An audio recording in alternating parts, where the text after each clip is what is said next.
Hi guys, এটা হলো কুয়াকাটা সমুদ্র সৈকতের বিচের পরে ন্যাচারালি একটি দোলনা বানানো, যেখানে মুগ্ধ এবং শুদ্ধ দুজনে দেখেন চমৎকারভাবে দোল খাচ্ছে। খুবই সুন্দর একটি মনোরম দৃশ্য। থ্যাংক ইউ সবাইকে।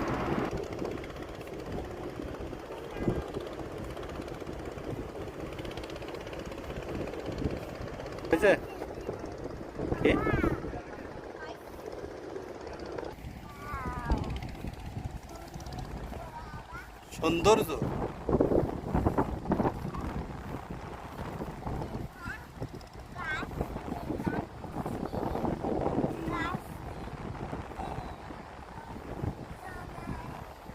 আদাম রে, চলো।